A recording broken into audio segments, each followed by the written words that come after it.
하나님 말씀 신약성경 로마서 8장 15절입니다. 신약성경 페이지로는 250쪽.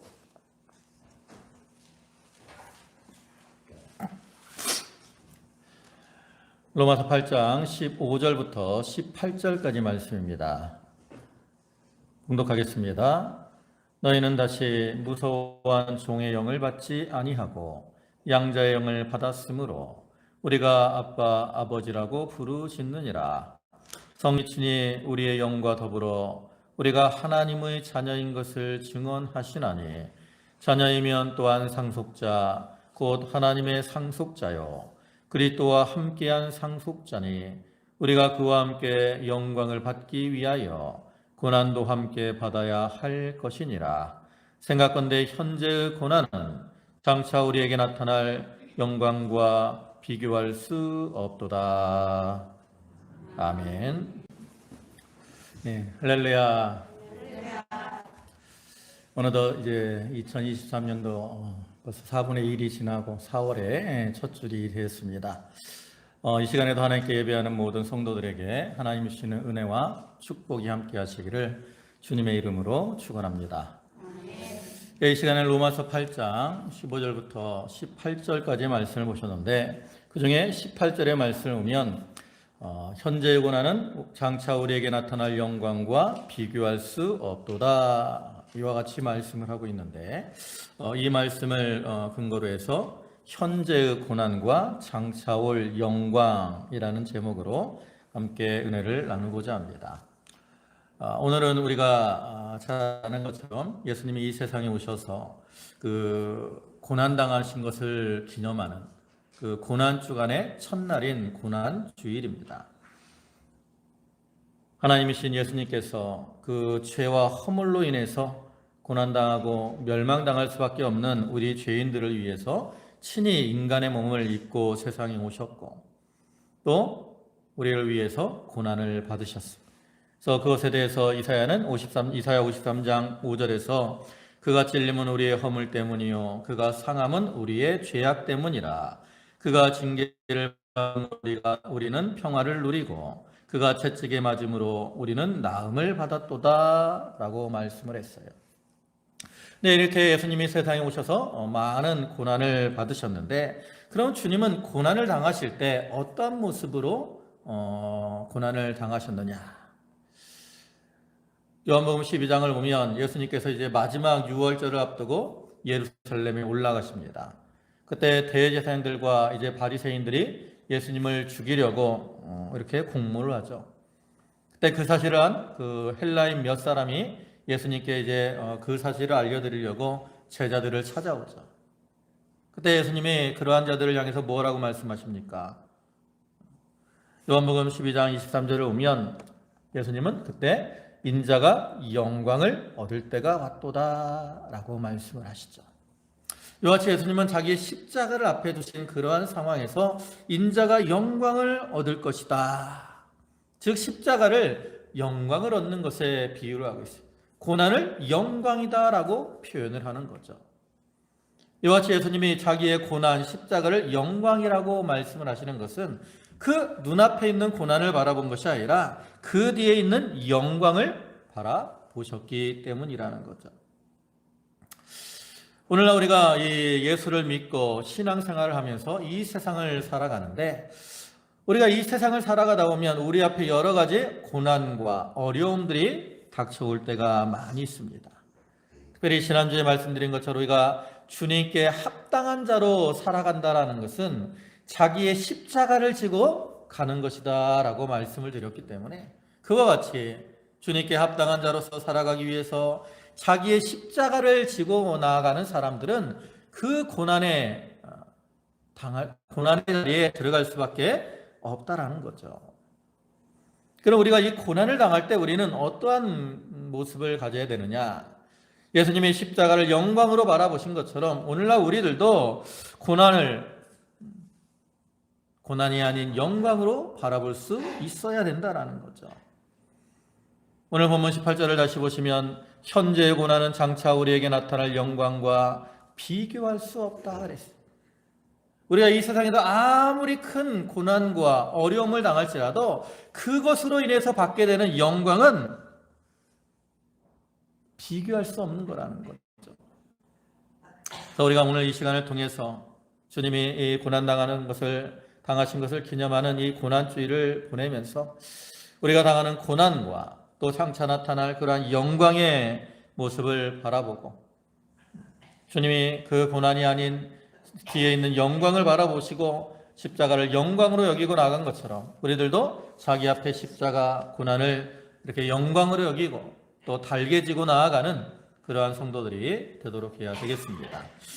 그럼 이제 우리가 이 세상에서 고난을 당하는데 대부분 사람들이 그럴 거예요. 저도 가끔 그런 생각을 드는데 우리가 고난 당하는 사람을 보면서 그런 생각을 하죠. 왜 하나님께서 예수 믿는 사람들이 이 세상에서 이렇게 고난을 당하게 하실까? 예수 믿는 사람들이 세상에서 고난을 안 당하고 형통하게 잘 살면 믿지 않는 사람들도 오히려 우리를 부러워하고 또 그 사람들도 예수를 믿으려고 하지 않을까 하는 이러한 생각이 들어올 때가 있어요. 저뿐이 아니라 여러분들도 그런 생각을 하실 때가 있을 건데 그럼에도 불구하고 하나님은 우리를 어떤 길로 인도하세요? 고난의 길로 인도하신다라는 거죠. 우리가 그렇게 고난을 당함으로 인해서 세상 사람들에게 조롱을 당하기도 하고 오히려 복음 전하는 것이 회방이 되는 것 같음에도 불구하고 하나님은 우리를 고난의 길로 인도하실 때가 많습니다. 그럼 왜 하나님께서 우리를 이렇게 고난의 길로 인도하실까? 우리 성도들이 세상에서 고난당하는 것을 왜 허락을 하실까? 성경을 보면 하나님이 우리에게 고난을 주시는 이유에 대해서 여러 가지로 말씀을 하죠. 오늘 본문에서도 하나님이 우리를 고난의 길로 인도하시는 이유에 대해서 이제 몇 가지로 말씀을 합니다. 그것이 이제 17절 말씀인데요. 17절 보시면 자녀이면 또한 상속자 곧 하나님의 상속자요 그리스도와 함께한 상속자니 우리가 그와 함께 영광을 받기 위하여 고난도 함께 받아야 할 것이니라 그랬습니다. 여기 보면 하나님께서 이 말씀을 통해서 우리에게 고난을 주시는 이유를 세 가지 정도로 말씀을 합니다. 이것을 구체적으로 보면 첫째로는 뭐냐면 하나님의 상속자의 자격을 만드시기 위함이라는 거죠. 이 로마서를 보면 바울이 이 성도의 구원에 대해서 이제 1장부터 쭉 12장 정도까지 말씀을 합니다. 믿음으로 구원받는 도리에 대해서. 그중에 이 8장에서는 이제 우리가 믿음으로 구원을 받았고 그를 통해서 하나님의 자녀가 되었다라고 말을 해요. 오늘 본문 15절에서도 보면 너희는 다시 무서워하는 종의 영을 받지 아니하고 양자의 영을 받았으므로 우리가 아빠 아버지라고 부르짖느니라. 성령이 친히 우리의 영과 더불어 우리가 하나님의 자녀인 것을 증언하시나니. 이와 같이 우리가 이제 하나님의 자녀가 되었다라고 말씀을 하고 있어요. 근데 바울은 여기서 우리가 하나님의 자녀가 되었다라고 말을 하면서 그냥 우리가 이름만 하나님의 자녀다라는 것이 아니라 더 나아가서 뭐라고 해요? 하나님의 상속자다라고 말을 해요. 또 17절에 다시 보시면 자녀이면 또한 상속자 곧 하나님의 상속자요 그랬잖아요. 이것을 이제 옛날 개역 성경에서는 후사다라고 말을 하죠. 후사요. 또 상속자 이건 뭐예요? 후계자다라는 그러한 뜻이 후계자. 근데 후계자는 뭡니까? 어떤 일이나 뒤를 잇는 사람을 가리키는 거죠. 또 세상적으로 왕이나 어떤 기업의 총수, 지위를 잇는 거, 또 아니면 무슨 무형문화재나 또 무형문화재의 기능들을 이어받는 사람, 이런 사람을 이제 후계자, 후사라고 말을 합니다. 그와 같이 우리는 하나님의 후계자가 된 거예요. 또 우리는 하나님의 후계자로서 하나님의 소유된 기업, 또 영광, 능력 이런 것들을 물려받을 자가 되었다라는 거죠. 근데 이렇게 우리가 이제 하나님의 후계자가 되어서 하나님의 기업이나 영광, 또 능력 이런 것들을 물려받아야 되는데 우리가 그것을 물려받는다는 것이 그냥 가만히 있으면 내 것이 되는 것이냐? 그렇지가 않다라는 거죠. 우리가 하나님의 후계자로서 상속자로서 그것을 물려받으려면 자격을 갖춰 나가야 돼요. 세상에서도 마찬가지입니다. 어떤 직이나 기술 이런 것들을 물려받는 후계자가 되려면 그러한 자격을 잘 갖추어 나가야 돼요. 나라의 왕이 되려면 그 왕으로서 백성들을 다스릴 만한 그러한 어떠한 지혜나 식견 이런 게 필요하죠. 그래서 과거 역사를 보면 훌륭한 왕들은 어려서부터 그 왕으로서의 자격을 만들어 나가기 위해서 많은 것들을 배우게 됩니다. 그래서 잘 배운 사람들이 왕이 되면 나라를 잘 통치할 수 있어요. 그러나 그러한 자격을 갖추지 못한 사람이 왕이 되면 자기도 힘이 들고 또 백성들도 힘이 드는 거예요. 오늘날에도 우리가 이제 나라의 정치인들, 대통령 이런 사람들을 뽑을 때도 이런 자격을 잘 맞는 사람을 뽑는 게 중요합니다. 그렇지 못하면 대통령 자신도 힘이 들어요. 또 국민들도 힘이 들죠.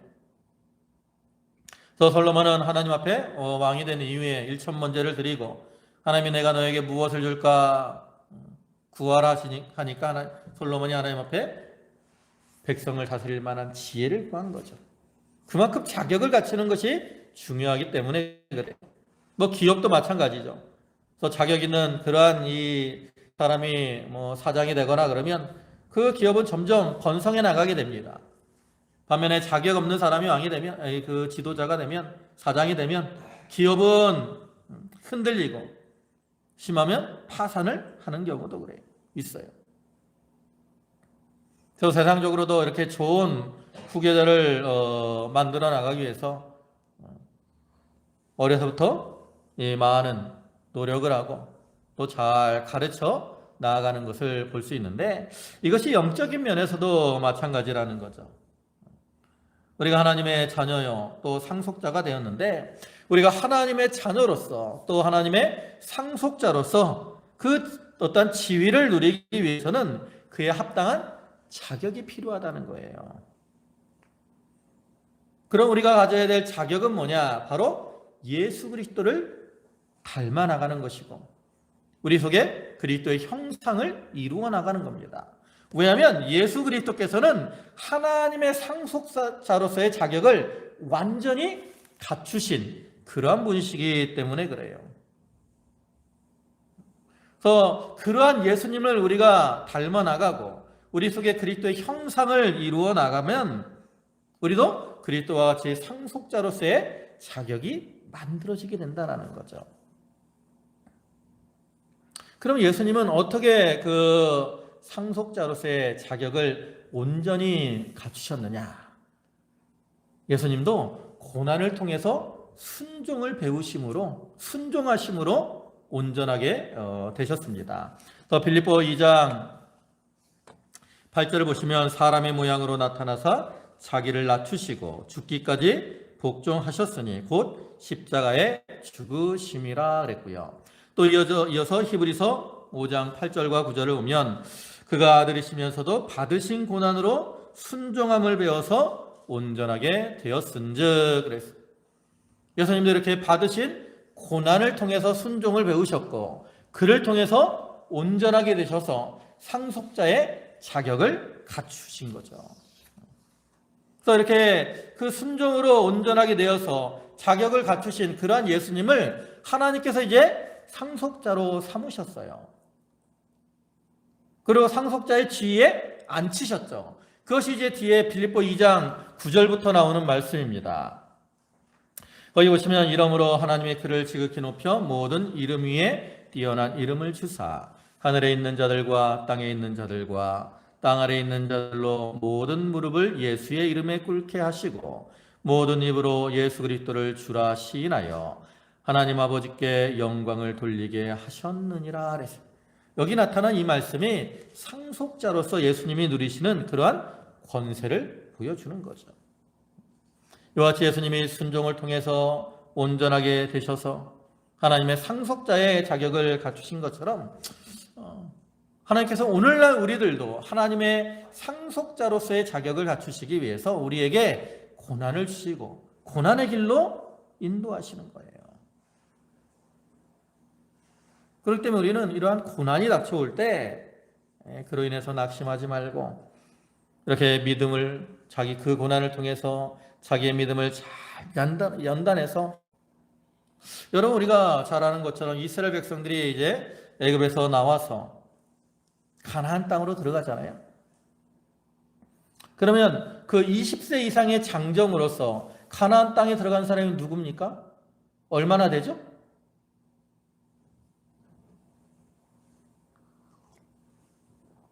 성경을 보면 20세 이상으로서 가나안 땅에 들어간 사람은 여호수아와 갈렙밖에 없다라고 말씀을 해요. 장정만 60만이 넘는데 가나안 땅에 들어간 사람은 여호수아와 갈렙밖에 없어요. 왜 그렇습니까? 다른 사람들은 가나안 땅에 들어가서 기업을 얻을 상속자로서의 자격을 갖추지 못했기 때문이라는 거죠. 그만큼 이 상속자로서의 자격을 갖춘다는 게 쉽지 않아요. 이건 내 수고와 노력을 통해서 되는 게 아닙니다. 하나님을 신뢰하는 가운데 말씀을 붙들고 그 말씀에 순종함으로 고난을 이겨나갈 때 우리가 상속자의 자격을 잘 만들어 나아갈 수 있는 거죠. 그래서 우리 앞에 닥쳐오는 이러한 고난들을 순종으로 이겨내서 이 여호수아와 갈렙과 같이 상속자로서의 자격을 잘 만들어 나가는 그러한 우리들이 되도록 해야 되는 겁니다. 두 번째로 우리에게 고난을 주시는 이유는 뭐냐면 우리가 그리스도와 함께 그리스도 안에 살며 그리스도와 동행해야 되기 때문에 그렇습니다. 보면 아까 17절 중간을 보시면 그리스도와 함께한 상속자다라고 말을 합니다. 이 그리스도와 함께한 상속자 이게 뭐냐? 여기서 우리가 그 상속자가 되려면 그리스도와 안에 들어가서 그리스도와 동행하는 자가 되어야 된다는 거죠. 그래서 하나님 우리가 그리스도와 동행하는 자가 되도록 하기 위해서 우리에게 고난을 주시는 거예요.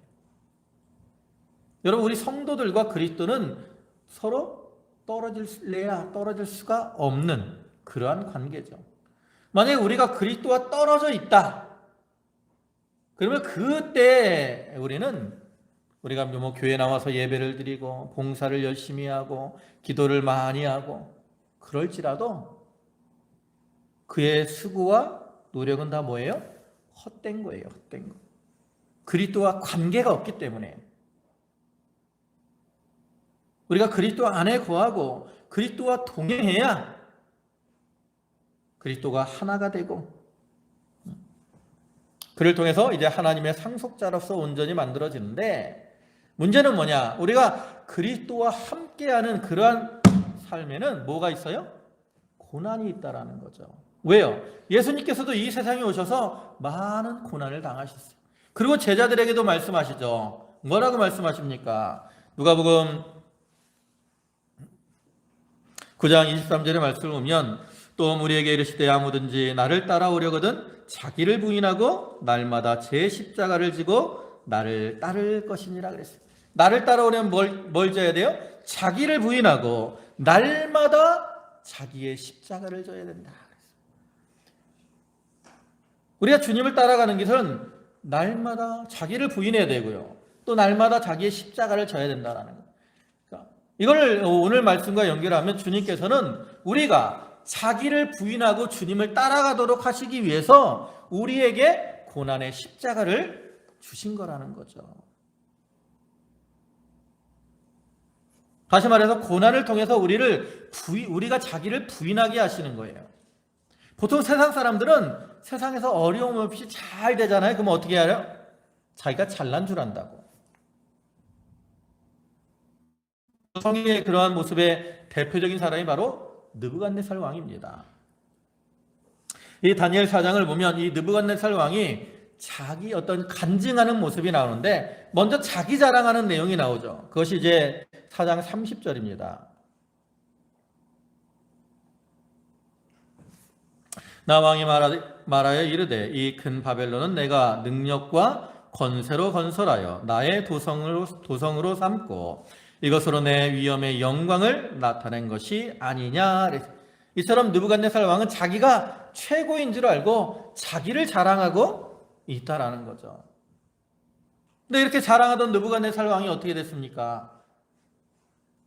그 뒤에 이제 짐승과 같이 되어서 7년을 보내게 되고 그 후에 낮아서 이제 하나님을 높이게 되니까 하나님이 그를 회복시켜 주셨다라는 거죠. 이러한 느부갓네살 왕과 같이 오늘날 우리도 자기가 잘되고 형통하면 누가 잘나서 그런 줄 알아요? 자기가 잘난 줄 안다고. 근데 우리가 문제는 이렇게 자기가 잘난 줄 아는 이러한 사람들은 예수 그리스도와 동행할 수가 없다라는 거죠.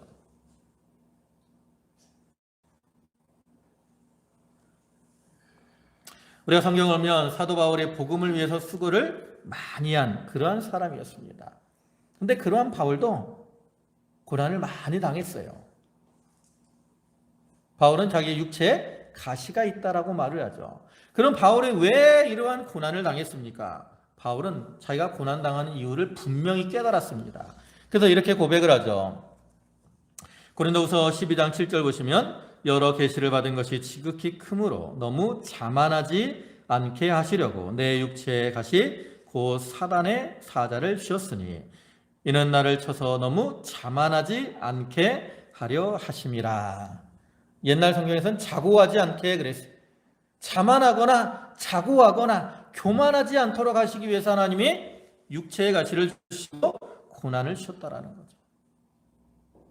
그래서 오늘날 우리들도 자기 앞에 닥쳐오는 이러한 고난들을 통해서 자기의 연약함, 부족함을 깨닫고 하나님 앞에서 어떻게 해야 돼요? 낮아지고 겸손해져야 된다는 거죠. 그것을 위해서 하나님이 우리에게 고난을 주신 겁니다. 네, 세 번째로 고난을 주신 목적은 뭐냐면 그리스도와 함께 영광을 받도록 하기 위함입니다.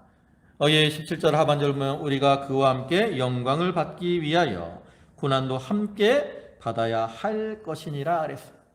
앞에서 예수 그리스도께서 상속자로서 권세와 영광을 얻게 되셨다라고 말씀을 했죠.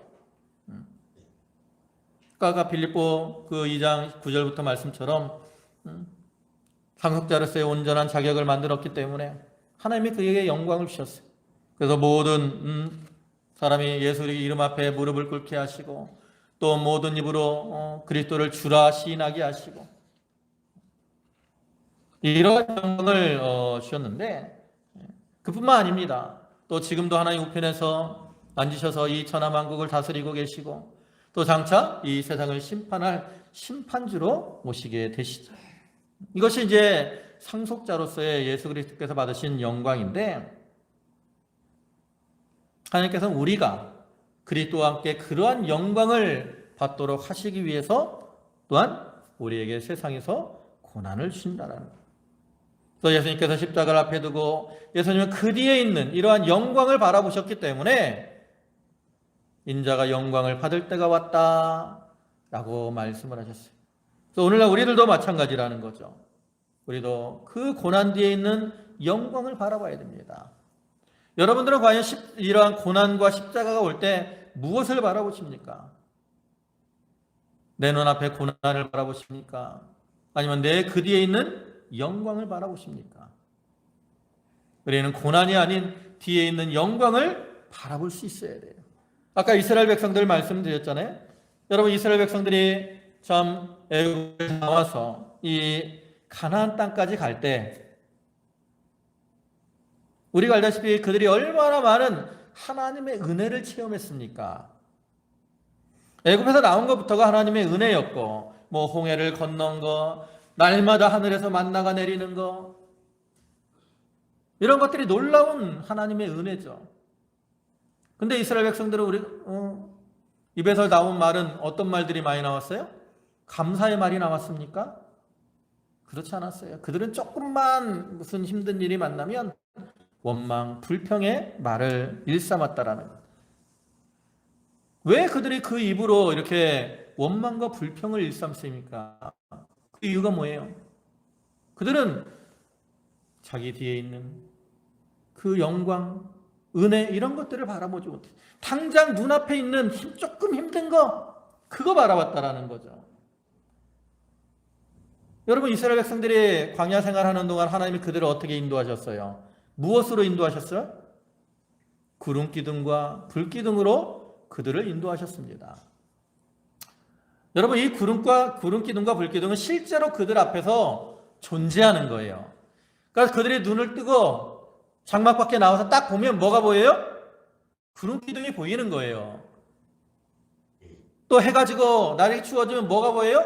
불 기둥이 보이는 거예요. 그러니까 그들은 눈만 조금 들면 구름 기둥이 보이고 불 기둥이 보이는 거라고. 근데 그들은 그걸 안 바라봐요. 뭘 바라봐? 당장 땅을 바라보고 땅 눈앞에 있는 내 눈앞에 먹을 게 없어. 내 눈앞에 마실 게 없어. 그거 쳐다보고 있다라는 거죠. 그러니까 뭐가 나와요? 원망과 불평이 나오는 거예요. 여러분 우리는 뭘 바라보니까 우리도 눈앞에 우리가 고개를 들어서 하늘을 바라보고 우리 눈앞에 있는 구름 기둥과 불 기둥을 바라보는 게 아니라 우리가 시야를 땅으로 향하고 뭘 바라봐요? 눈앞에 있는 거. 조금 힘들고 어려운 거 그것을 바라보며 살 때가 많다라는 거죠. 그러나 우리가 이렇게 눈에 보이는 거 그것만 바라보고 살면 우리도 이스라엘 백성들과 같이 원망과 불평이 나올 수밖에 없어요. 우리는 눈을 들어서 우리와 함께 하시는 구름 기둥과 불 기둥은 하나님의 임재와 함께 하심을 상징하는 거잖아요. 그와 같이 우리도 우리와 함께 하시는 그런 하나님을 바라봐야 돼요. 예수님께서 분명히 마태복음 28장 20절에서 세상 끝날까지 내가 너희와 항상 함께 있을 것이다 라고 말씀. 좋을 때만 함께 하신다라고 말씀하신 게 아니에요. 낮에만 함께 하신다고 한 것도 아닙니다. 밤에만 함께 하신다고 한 것도 아니에요. 항상 함께 하시겠다라고 분명히 약속을 하셨어요. 그래서 우리는 이렇게 우리와 항상 함께 하시는 그런 하나님을 바라볼 수 있어야 돼요. 그래야 우리가 자기 앞에 고난을 이기고 예수님이 그 영광을 바라보신 것처럼 우리도 영광 가운데 그 고난을 이겨 나갈 수가 있다라는 거죠.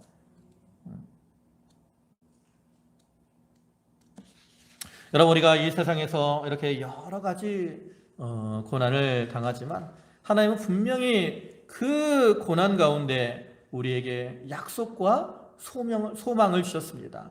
오늘 본문에서 보면 아까 보신 18절에 뭐라 그래요? 현재 고난은 장차 우리에게 나타날 영광과 비교할 수 없다 그랬어요. 사실 앞에서 고난을 주신 그 세 가지 이유, 상속자로서의 자격을 만드시기 위해서, 또 그리스도와 함께하도록 하시기 위해서, 하나님이 예비하신 영광을 받도록 하기 위해서, 그런 이 이유만 생각해도 우리가 이 받게 될 고난이 얼마나 귀한 것인가를 알 수 있는데, 하나님이 그 말씀 외에도 성경의 여러 곳에서 우리가 받는 고난과 또 장차와 누리게 될 영광에 대해서 비교하고 그걸 비교해서 설명을 하고 있죠. 그 중에 하나가 이제 고린도후서 4장 17절입니다. 거기 고린도후서 4장 17절과 18절인데 우리가 잠시 받는 환난에 경한 것이 지극히 크고 영원한 영광에 중한 것을 우리에게 이루게 함이니 우리가 주목하는 것은 보이는 것이 아니요 보이지 않는 것이니 보이는 것은 잠깐이요 보이지 않는 것은 영원함이니라 그랬어요. 여기 고난과 장차 올 영광에 대해서 비교하죠. 간단하게 보면 첫째로 고난은 어때요? 잠시 받는 겁니다. 반면에 영광은 영원한 거예요. 우리가 이 세상에서 당하는 고난, 이거 잠시 받는 겁니다. 바울은 자기 자신이 고난을 많이 당했음에도 불구하고 그 당하는 고난은 잠시 받는 것이다 라고 말을 해요. 왜 잠시 받는 거냐? 우리가 누릴 천국의 삶에 비하면, 천국에서 누리는 영광에 비하면 이 세상에서의 고난은 지극히 짧은 것이기 때문에 그래요. 여러분 우리가 이 세상에서 가장 길게 고난을 당해도 언제까지 고난을 당하겠습니까? 우리가 살아있는 동안, 그죠? 내가 100년을 살면 100년 최대 많이 고난을 당해도 몇 년이에요? 100년이에요. 그리고 끝입니다. 그러니까 우리의 고난은 이 세상에서의 삶과 연관이 됐죠. 그것까지만이에요. 그러나 그 이후의 삶이라는 것은 우리가 이 세상에서 사는 삶이 이렇게 지구를 한 바퀴 딱 돌 때 점을 하나 딱 찍어놓고 여기가 나의 삶이라면 그 영원한 삶은 지구 한 바퀴 도는 것보다도 더 길다라는 거죠. 지극히 짧아요. 그 시간을 나타내는 용어 중에 찰나라는 단어가 있어요. 찰나. 이게 원래 불교 용어인데 불교에서 말하는 가장 짧은 시간을 의미하는 단어입니다. 그것을 이제 현대 시간으로 이렇게 계산하면 75분의 1초가 된다 그래요. 75분의 1초. 그래서 약 0.013초라고 말을 하는데 우리가 이 세상에서 살아가는 이 시간은 찰나와 같은 그런 지극히 짧은 시간이라는 거죠. 근데 그렇게 짧은 인생 가운데 우리가 고난을 당하니까 그 고난의 순간은 더 짧을 수밖에 없다라는 거죠. 그만큼 고난은 얼마예요? 잠깐입니다. 잠깐. 반면에 우리가 이 고난을 통해서 저희가 만들어지고 그를 통해서 누리게 되는 그 영광의 시간은 얼마나 길어요? 우리 인간들이 상상할 수 없을 만큼 긴 시간이라는 거예요. 그러니까 비록 나에게 지금 엄청나고 힘든 고난이 닥쳐오더라도 이 시간 금방 잠시 잠깐 오면 지나갈 것이다. 이런 확신 가운데 우리가 살아가면 그 고난을 능히 이겨 나갈 수가 있다라는 거죠. 그 다음에 두 번째 이 고난과 영광의 차이는 뭐냐면 여기 환난에 경한 것이다 라고 말을 하고요. 영광에 중한 것이다 라고 말을 해요. 즉 환난, 고난은 가벼운 것이고 영광은 무거운 것이다 라는 거죠. 근데 이건 뭐 내가 당하는 고난 자체가 가볍다라는 그러한 의미는 아니에요. 여러분 고난 당하시면 사실 다른 사람들의 고난은 나와는 상관이 없어요. 그죠?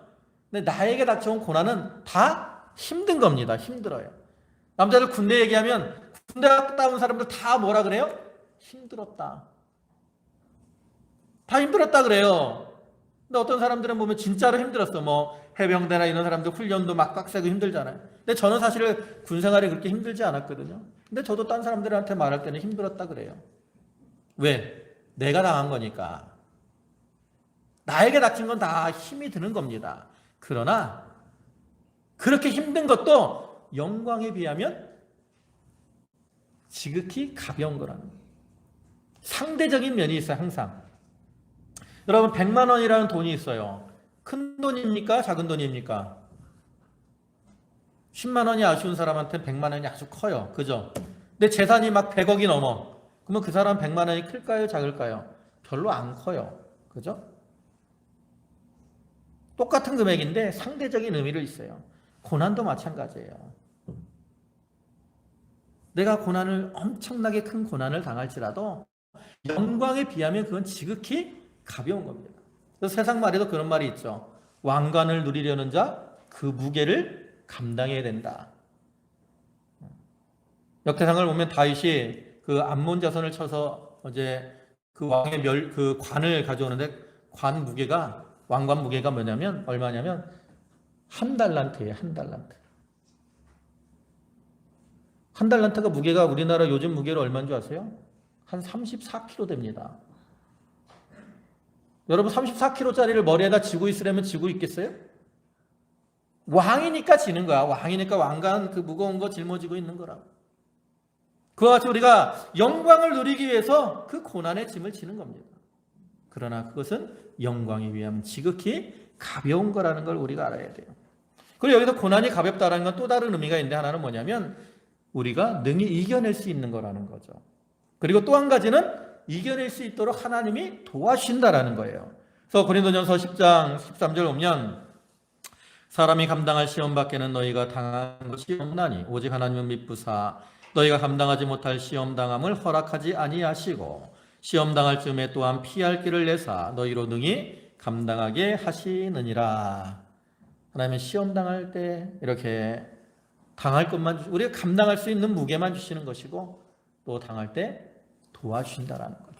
근데 마지막으로 또 한 가지 이제 그 고난과 그 영광의 비교는 뭐냐면, 고난은 보이는 것이고 영광은 보이지 않는. 이건 다른 말로 뭐냐면, 고난은 현세적인 것이다라는 것이고, 보이지 않는 영광은 영원한 하늘나라의 것이다라는 이러한 의미를 가지고 있는 겁니다. 이제 말씀을 마무리하겠습니다. 우리가 오늘 고난주의를 통해서 이 고난과 영광에 대해서 살펴봤습니다. 우리가 말씀을 통해 살펴본 것처럼 현재 우리가 당하는 그 고난은 그 장차 나타날 영광과 참 비교할 수 없는 잠깐이고 가벼운 것이고 현세적인 것에 불과합니다. 반면에 누리는 영광은 영원한 것이고 무거운 것이고 또 신령한 하늘나라의 것인데, 예수님께서는 그러한 보이지 않는 영광을 바라보셨기 때문에 십자가를 앞에 두고도 인자가 영광을 얻을 때가 왔다라고 고백을 하셨어요. 여러분, 현재의 고난이 여러분을 힘들게 하십니까? 눈앞의 고난을 바라보지 말고 뒤에 있는 영광을 바라보시기 바랍니다. 그리고 하나님을 의지하고 담대하게 나아가시기 바랍니다. 그러면 하나님께서 능히 그 고난을 이기게 해주실 것이고 또 영광의 상급도 예비해 두실 것입니다. 이러한 영광과 상급을 바라보고 현재의 고난을 이기며 자기의 십자가를 지고 주님을 잘 따라가는 그러한 성도들이 다 되시기를 주님의 이름으로 축원합니다. 아멘. 기도하시겠습니다. 만유의 주가 되시고 자비와 사랑과 긍휼이 풍성하신 주님, 우리 위에 고난받으신 주님께서 십자가를 앞에 두시고 인자가 영광을 얻을 때가 왔도다 하신 것처럼, 아버지 하나님, 저희들도 자기 앞에 십자가를 두고 그 뒤에 있는 장차 올 비교할 수 없는 영광을 바라보고 그 십자가를 잘 지고 주님을 따라가는 저희 모두가 되게 하여 주시옵소서. 아버지 하나님, 오늘도 귀한 주일을 허락하시고 저희 성도들 주님께 예배케 하시니 감사를 드립니다. 아버지 하나님, 저희 성도들 감사함으로 주님께 예물을 드렸사오니 바치는 손길과 심령을 기억하시고 하늘의 신령한 곳과 땅의 기름진 것으로 저들에게 충만케 채워 주시옵소서. 예수님의 이름으로 기도 올리옵나이다. 아멘.